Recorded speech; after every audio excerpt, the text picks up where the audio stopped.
Celeste is all about climbing a mountain, but it's way more than just that. It's about Madeline facing her inner demons, and the way they weave that into the gameplay is just brilliant. The platforming is so tight and responsive, you feel totally in control of Madeline as she climbs and dashes through these crazy levels. I loved exploring each area, finding hidden strawberries, and learning new movement tricks. Okay, some levels were really tough, I'm not gonna lie. There were times I almost rage quit, but that feeling when you finally beat a hard part is so incredibly satisfying. The music is absolutely fantastic too. It really sets the mood and makes those tough climbs feel even more epic. Honestly, I can't think of anything I didn't like, maybe just that I wanted even more of it because I was completely hooked from beginning to end. It's a game that stays with you even after you've finished it.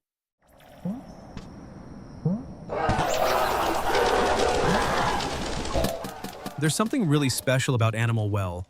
It's a puzzle platformer where you're exploring this underground world that's full of secrets, strange creatures, and tricky puzzles, and the game never really tells you what to do. The atmosphere is really cool because it feels both mysterious and peaceful, and it makes you want to keep searching every corner for hidden surprises. The best part is how everything in the game connects in ways you don't expect. But at the same time, some puzzles can be really hard, and since the game doesn't give you hints, you might end up stuck. But if you love games that make you think and explore, it's an amazing experience.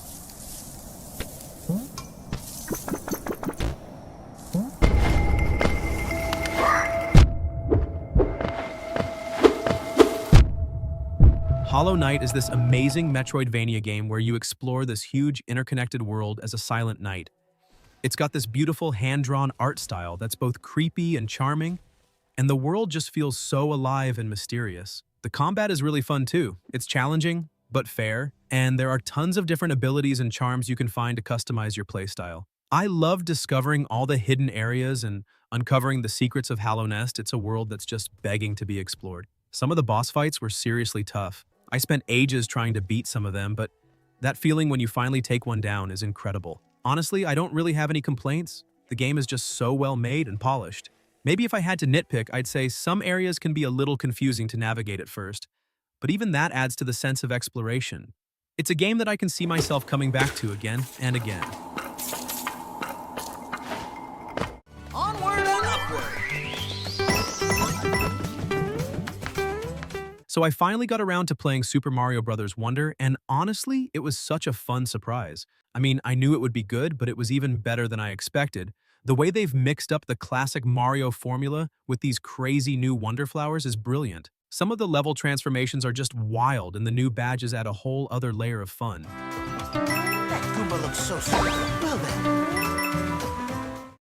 You can turn into a Goomba or even have your character float around. It's just silly and addictive. The levels themselves are beautifully designed too. They're bright and colorful and full of secrets. Some are easy peasy, but others will really test your platforming skills, and the boss fights are pretty cool though. I did wish there were a few more unique ones, but overall this game is just pure, unadulterated fun. It's perfect for playing with friends or family, and it's one of those games that just makes you happy. So if you're looking for a game that's guaranteed to put a smile on your face, you should definitely give this one a try.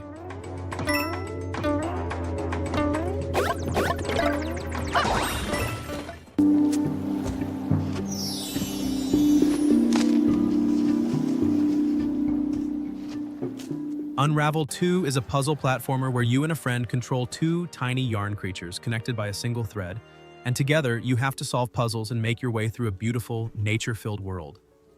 The game feels really relaxing, but at the same time, some of the puzzles can be tricky, and there are even a few fast-paced sections that really test your teamwork. The controls are smooth, and the way both players have to work together to climb, swing, and jump makes everything feel super fun. The only downside is that the story is a bit vague, but honestly, the game is more about the journey than the story itself.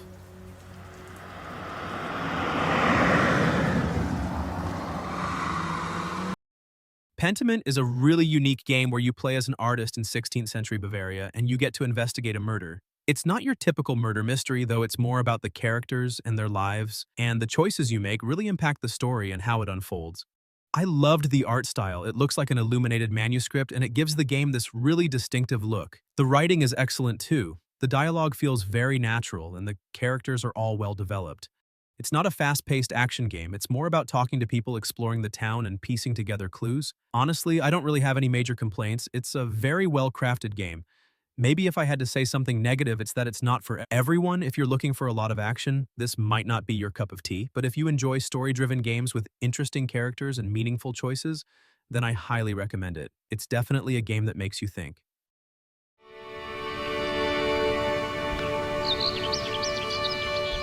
Unravel is this beautiful puzzle platformer where you play as Yarny, a little creature made of yarn who's on a journey to reconnect with lost memories. It's a really emotional game, and the visuals are absolutely stunning. They're so detailed and vibrant. The gameplay is pretty clever too. You use Yarny's yarn to solve puzzles and swing across gaps. It's a really unique mechanic. I loved exploring the different environments.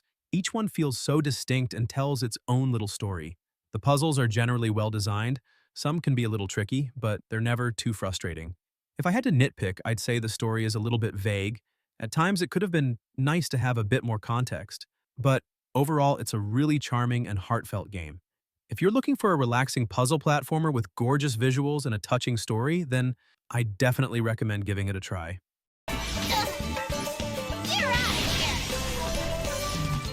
Sakuna of Rice and Ruin is this really cool mix of action, platforming, and farming.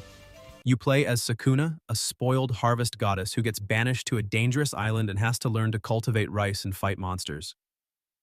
The combat is surprisingly deep. There's a lot of different combos and skills to learn, and it feels really satisfying to take down enemies. But the farming aspect is just as important. You have to carefully manage your rice paddies to grow the best possible rice, and that rice actually makes Sakuna stronger, so it's all connected.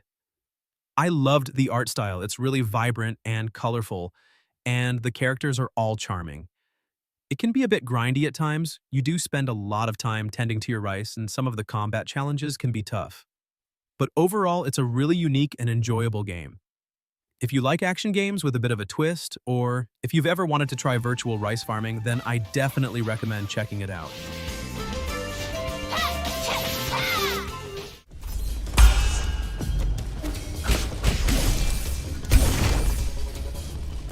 Nine Sols is an action platformer set in a world inspired by Asian mythology, and right from the start, the hand-drawn visuals pulled me in with how beautiful and detailed everything looks. The combat is really fun with its mix of sword fighting and deflecting enemy attacks that feel super satisfying when timed right, although some of the platforming sections can be pretty frustrating because they need really precise jumps. And while the story is interesting and adds a lot of depth to the game, it does feel a bit slow in some parts. But overall, if you're into challenging combat and a unique, beautiful world, this game is definitely worth checking out.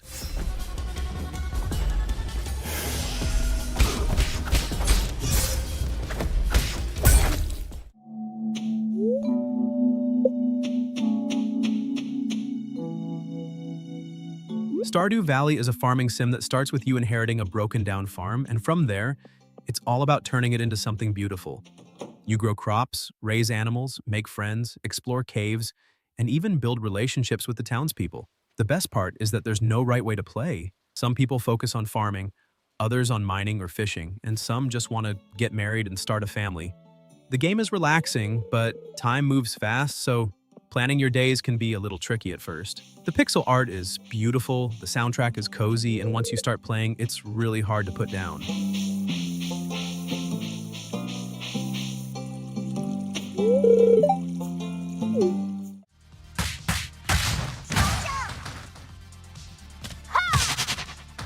If you're into classic arcade-style games, Streets of Rage 4 is an absolute must-play, and it's got everything. Tight controls, fast-paced combat, awesome hand-drawn art, and a soundtrack that keeps you pumped the whole time. Every level introduces new challenges, and the game rewards you for playing smart and stringing together big combos. Some of the later fights can feel a little unfair, and playing solo can get repetitive, but once you bring in a friend, the game is just pure chaos in the best way possible. Whether you're a longtime fan of the series or new to beat-em-ups, this is one of the best out there.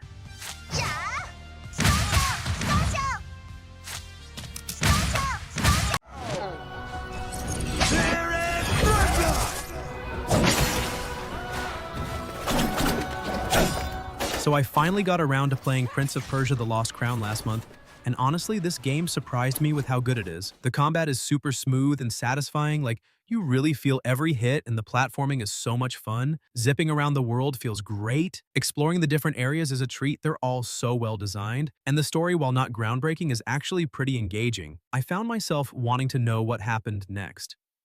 Although the game is not perfect, I did run into a few minor glitches here and there.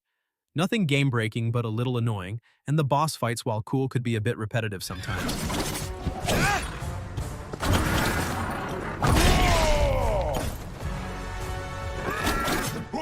But overall, this game is a fantastic experience. If you're looking for a fun action-adventure game with great combat and exploration, you should definitely check it out.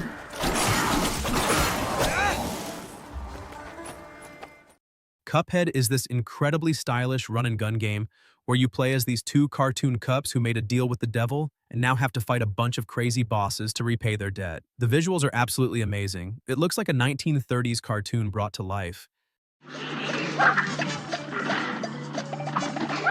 The animation is so smooth and the character designs are so creative. The gameplay is tough as nails. I'm not gonna lie, it's a very challenging game, but it's also incredibly rewarding.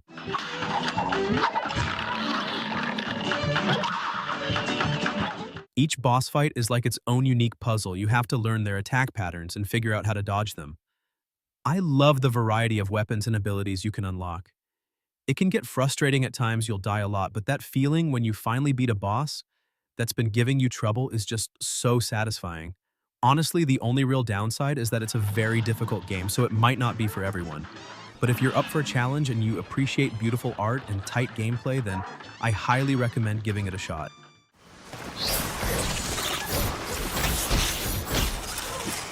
Ori and the Will of the Wisps is this gorgeous Metroidvania game where you play as Ori, a little spirit who has to save his forest and his friends. It's a really beautiful game. The visuals are stunning and the world is so full of life. The platforming is incredibly smooth and responsive. You feel so fluid as you're jumping and dashing around. I loved exploring the different areas. Each one is unique and has its own challenges. The combat is also really fun. There are lots of different abilities you can unlock and upgrade. It can be a bit challenging at times. Some of the boss fights are pretty tough, but it's never unfair. Honestly, it's hard to find anything I didn't like about this game. Maybe if I had to nitpick, I'd say the story is a little bit simple, but it's still very heartfelt. Overall, it's a fantastic game. It's a must-play for any fan of Metroidvanias or platformers.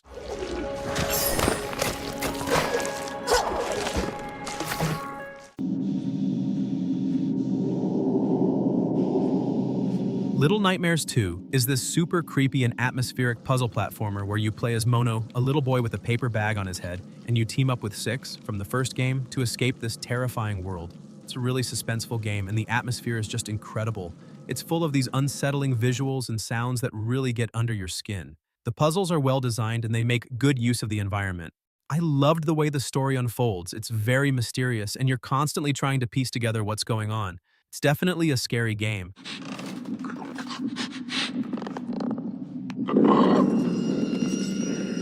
There are some genuinely creepy moments that made me jump. If I had to say anything negative, maybe it's that some parts can be a little frustrating if you get stuck on a puzzle. But overall, it's a fantastic game. If you enjoyed the first one, or if you're just a fan of horror games with a focus on atmosphere and story, then I highly recommend checking it out.